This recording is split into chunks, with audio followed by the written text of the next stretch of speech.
views and opinions expressed do not necessarily reflect those of Access Fort Wayne, the Allen County Public Library, or any other supporting groups. If you'd like to produce a show, call us at 260-421-1250.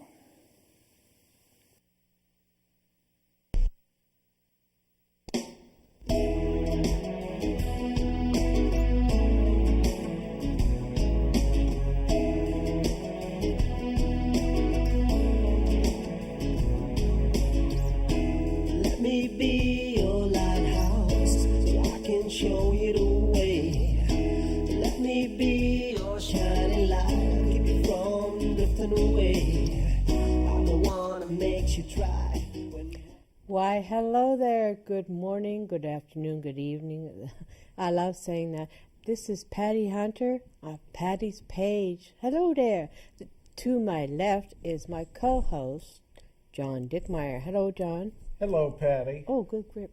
And to my other left, his left is Rick Wilson, a painter, one of my favorites too. No, thank you. Yeah.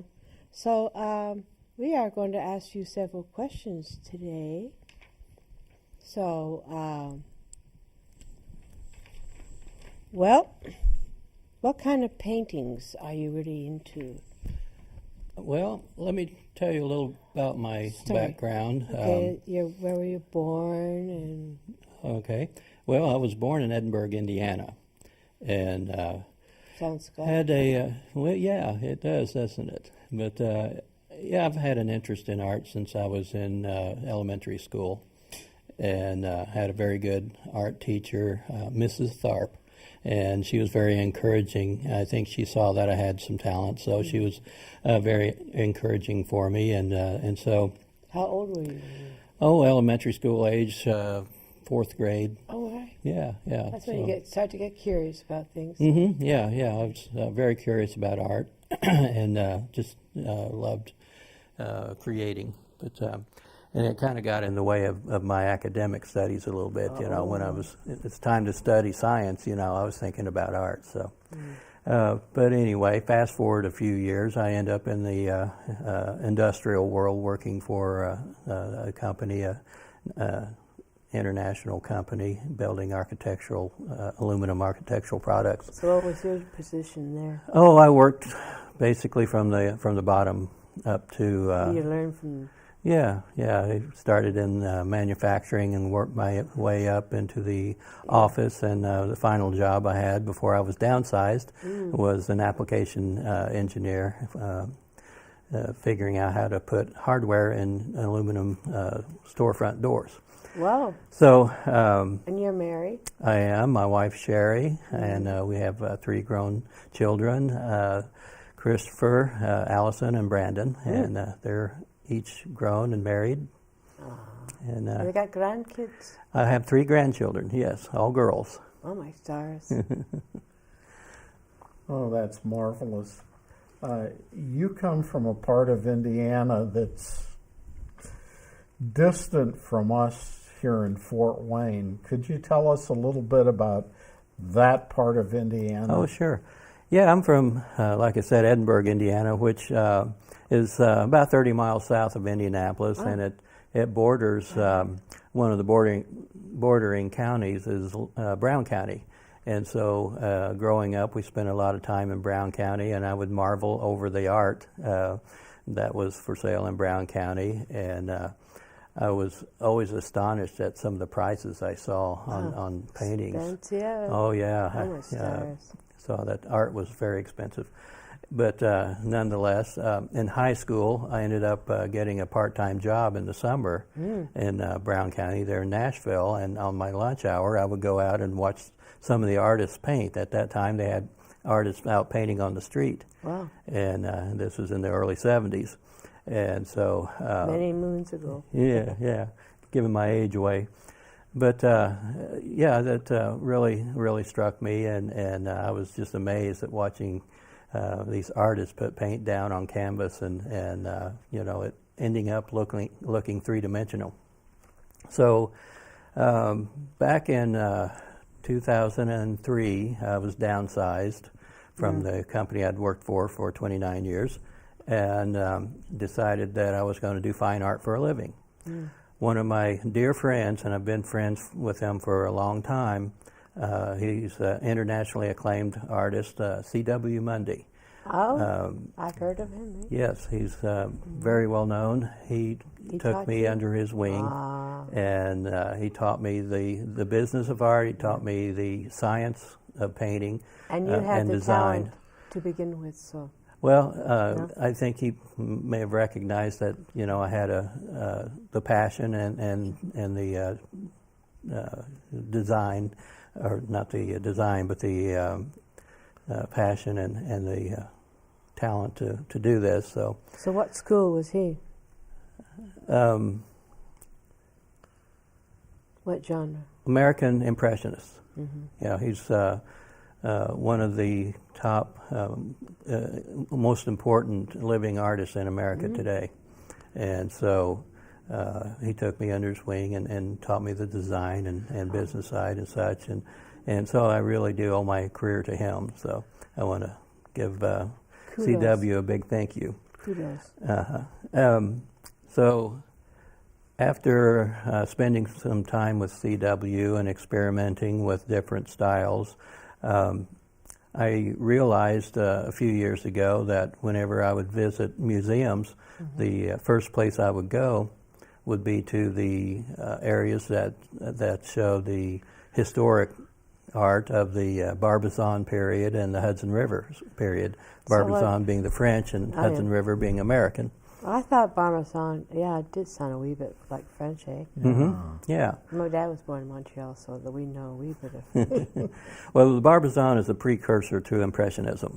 That was the breakaway point from the pre-Raphael, very high detail period of fine detail work. You couldn't see brush strokes, edges were very hard, and so the Barbizon period was an area when like Theodore Rousseau and Charles de Bigny broke away from the academics and started painting outdoors from life. And so that kind of snowballed into what we know now as the Impressionist age.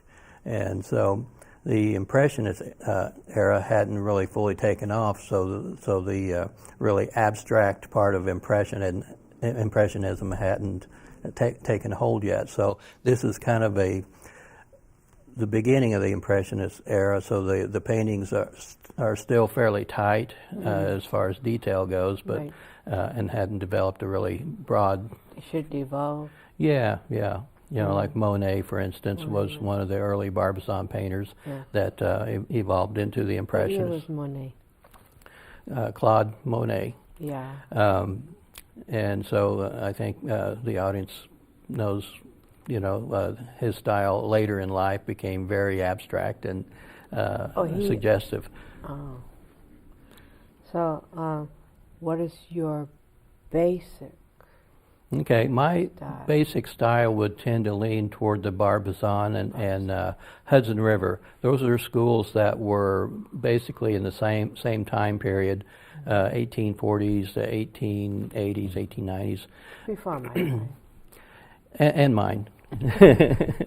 But I love that style. And so my style of painting is reflective of that. I don't try to match it per se, per brushstroke, but I do tend to use a warmer palette. I can see by the... Yes, the paintings behind us here are my works, and these are fresh works that, in fact, a couple of them are still wet, but they are going to Castle Gallery here in Fort Wayne for their winter show. So, all winter pictures are all about snow and winter and all that sort of Here in Indiana. So how many do you have as a collection for this one? I'm bringing five. And there are also, I think I have 6 or 7 paintings already there from the fall show. So how often do you paint? I paint every day, or try to paint every day. And what inspires you to paint all the outdoors and the... that's one of those things. It's hard to describe what Nature. inspires Nature does. Definitely nature inspires me, but it's just an inner drive that that I have to paint. For me, painting is like breathing. If I didn't paint, I would cease to exist, I believe. I'm a lyricist. I have several songs out. I don't sing, but I write. And I got to write all the time. Otherwise, I said, such creativity, I got to get it out of here. You can't keep it bottled up, you got to get it out. Exactly, yeah. So, art is like that, whether it's performing art, visual arts. It's not what we do, it's who we are. And we really have to create. Yeah, it's like therapy in a way. Yeah? It's very therapeutic. And if we don't do our craft, then, it will go crazy. It's what the mind's eye sees and what the rest of the body expresses. Exactly. And psychologists sometimes refer to that the human brain is the filter that interprets the world.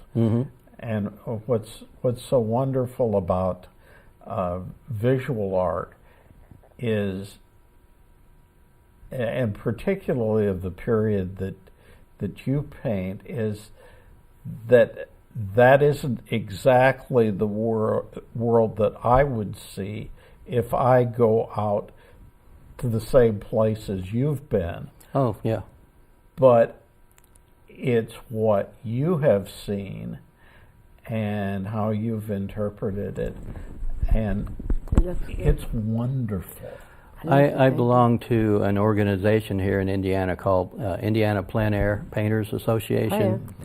And they did a little experiment at one time, and they lined, 40 or 50 artists up, all in a row, and they all painted the same scene, and no two paintings were alike.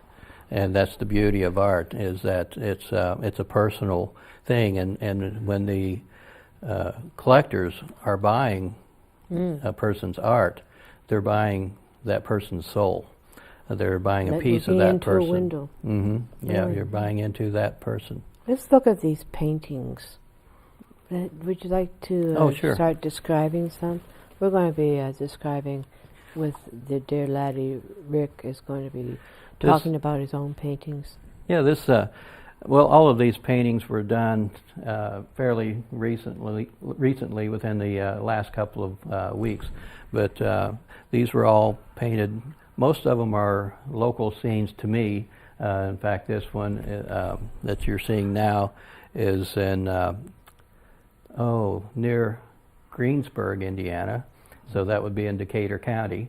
Right. And then the next one down the line is another snow scene with some beautiful winter grasses. I call them winter oats, but they're wild oats. Oh, I like that. That seems to catch the eye. The reddish and brown and the white just catches the eye. Yeah, but it's a good contrast between the snow and the reds, and the reds are a nice warm color. Is that a lake or something? No, that's actually a field. Would be a cornfield or a wheat field.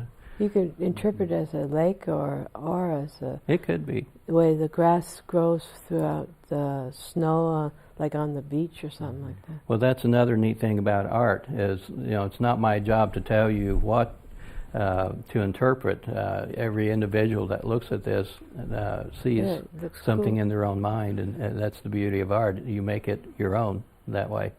And the next one behind us. Yeah, this one is close to my home in Shelby County, and that one is just basically a road, guy running down the road, and so I love the sunset. Love my head. Yeah, there's some nice hair running down the road, and pick up the road ahead. Oh. And then the one next to that is actually a scene from up in northern Indiana near Columbia City, driving around after looking for sunset scenes, and I found this one. It's a little farm scene, got a barn and a field, And then the one next to that is at a fish and wildlife area in Edinburgh, or just You mean the outside last of one? Edinburgh. Last picture? The last one is a snow scene from the Oh, that's little nice. fish and wildlife area. That's nice. Whereabouts is that? It's just outside of Edinburgh, and it's called Driftwood Fish and Wildlife. Yeah. You just paint it all. I mean, you paint. It's like singing. It's like singing from the heart and the mind. Just.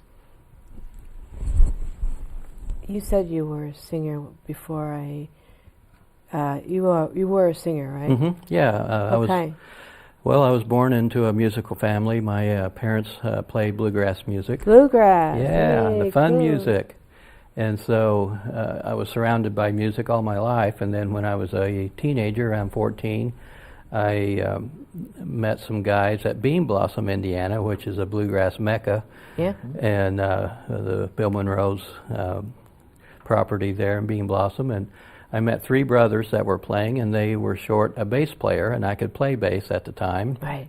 And so I asked if I could join their band, and they said yes, and What we were were they together called? 25 years. What were they called? We started out, we named ourselves the Brown County Boys. Brown County. Yeah, Brown County Boys, that's a catchy name. And because we played in Bean Blossom and just the surrounding area, Bloomington, we played a lot at IU. And so in 1980, we changed our name to Pine Mountain and began to start playing regionally and eventually nationally. Aha. Canada? We did. We played Yours. in That's Canada. That's my place. In fact, we played in Canada on a Friday night, and this was back in 1988. We played at near Toronto, Canada. Ah, that's where I was born. Oh, yeah, yeah. Cool. And then the next night, Saturday, we played the Grand Ole Opry in Nashville, Tennessee. Oh my goodness, you're all over the place. So we drove past our house on the way to Tennessee and waved to the kids and everybody. Hello, goodbye. There's two Nashvilles, one in Tennessee and the other one in Indiana. In Indiana. That's why I got a little bit mixed up. Yeah. We drove past Edinburgh Yeah. and drove to Nashville, Tennessee, Right. so that we could play on the Opry. Oh my stars. You won awards, merit awards, and all that. Yeah, I've got a nice collection. I've been very blessed to be able to Do pick tell up some of them. awards. Well, let's see. Recently, I've won merit awards for some of my plein air work. Oil Painters of America just had a show at Castle Gallery this year. Here. I won a award of excellence for my plein air piece in that show. And let's see, I've won just a number of awards for different shows. How long have you been painting? All Professionally since 2003. 2003, so that's 13 years, man. Mm-hmm. Wow. And as each year goes by, you evolve into a better painter. You learn from mistakes. Well, that's the improve. hope that Yeah. each Well, we painting try. will become better with practice. It's like anything else. Right. The more you do, the better you get. But you do have to keep in mind those elements of a painting. Your edges, design, composition, paint manipulation, and all those elements that go into a painting. Keeping those in mind while you're The mechanics. expressing yourself. Yeah, Mechanics. the fundamentals and the mechanics. Yeah. And the more you do that, the more you paint, the more those become automatic. Well, I'm interested that you actually played music down at the Grand Ole Opry, and I remember visiting Nashville. Now they have a new location down there, but you actually performed at Ryman, I would imagine. No, actually, it downtown. was at the new location. New Opry? It was. It was. Well, been to Wheeling? I've been to both, and they're both gorgeous. Now, my dad played at the Ryman. Oh. And What's his name? Bryant Wilson. Brian Wilson? Bryant. Bryant. Yeah, not Brian Wilson. He plays Bryant. for the Beach Boys. Wrong one. That's okay. Different style. A little, yes. So how long had your dad been in the music business then? I think he got his first guitar when he was 18. So it's you know, through what's it called? You got that from your dad. Mm-hmm. You got the art. Whoops. You got the art from your teacher. Well, I got my art from, through genetics. Through genetics. I'm not sure which line I got my interest in art in. I would say it would probably have to be my dad, because music and art, they are all, right brain. Same with writing. Yeah, Doing they're all books. creative outlets. Yeah. Well, we know that you're being exhibited at Castle Gallery here in Fort Wayne, but where else has your art been exhibited? Well, I own my own gallery in Edinburgh, Indiana. It's called Rick D. Wilson Fine Art. And then I also am a new member at the Brown County Art Gallery. Mm. And then also, as you mentioned, I show in Castle Gallery and at the Hoosier Salon Patrons Gallery in Carmel, Indiana.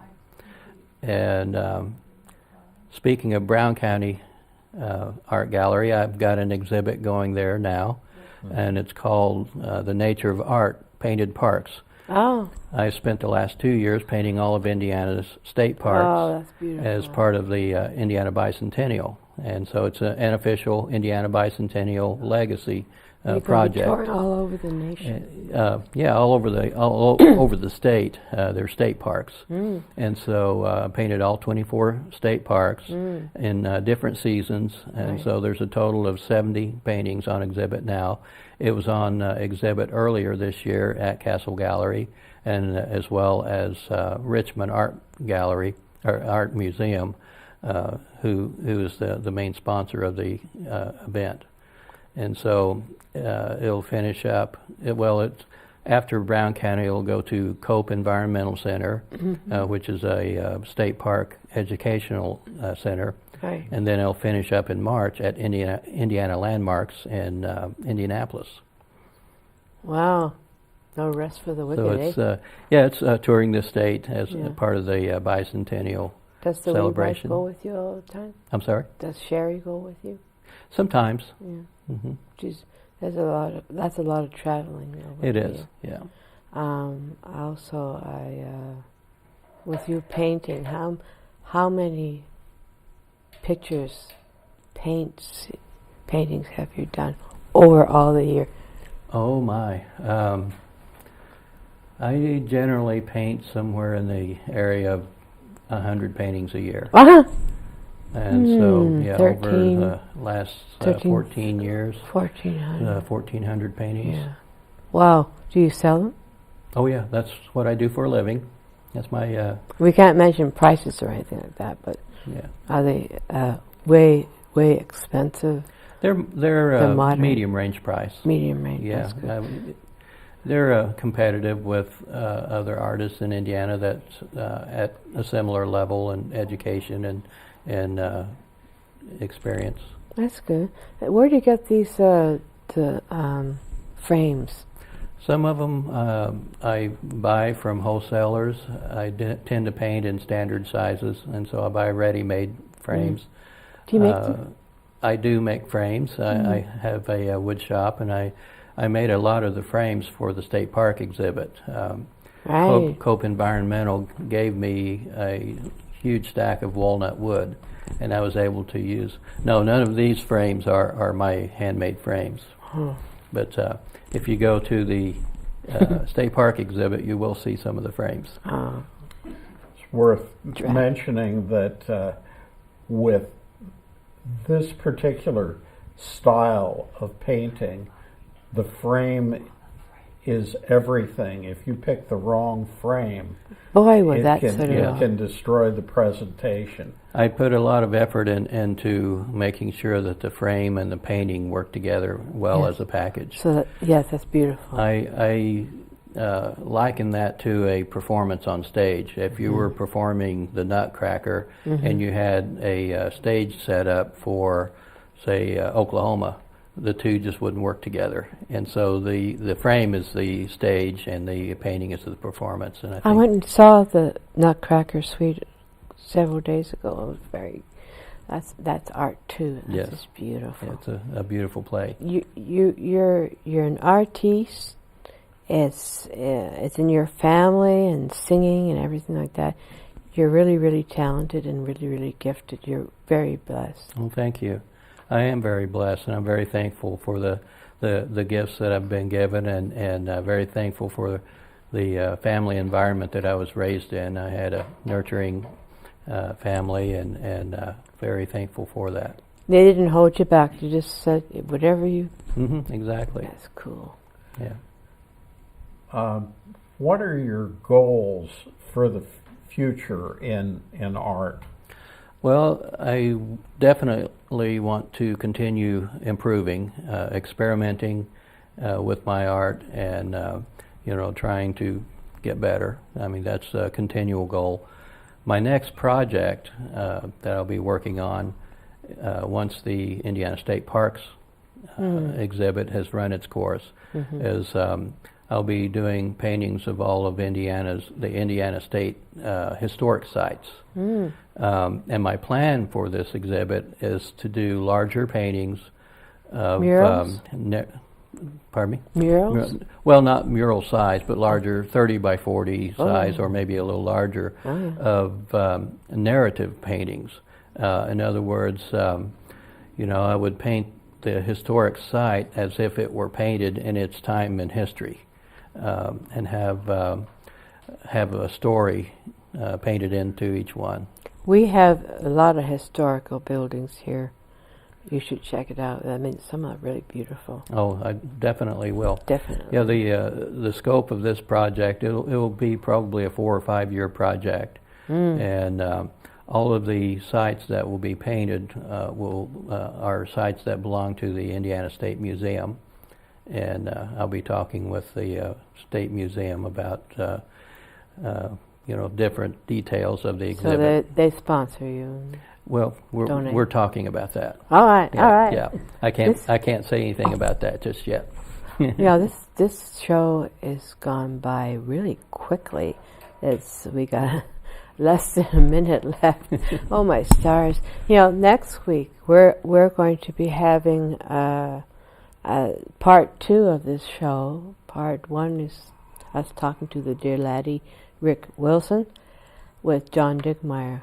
And next week is going to be, I'll introduce the documentary they did on Rick. Just a wee while ago. How long ago was that? Well, this is part of the state park exhibit. Right.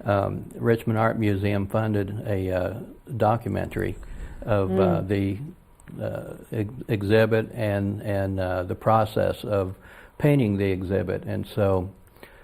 There are interviews with, of course, myself, of me painting out in the field, and also there's interviews with the executive director of the Bicentennial Commission, the State Park people, Plein Air Magazine, CEO and publisher Eric Rhodes, and so it's a very good documentary, and I'm looking forward to showing it next week. Thank you, Rick. Thank you, You're Patty. very, very kind to come. And thank you very And much thank you, for John. having me here. Rick Wilson, John Dickmeyer, and me, Patty Hunter. See you next week.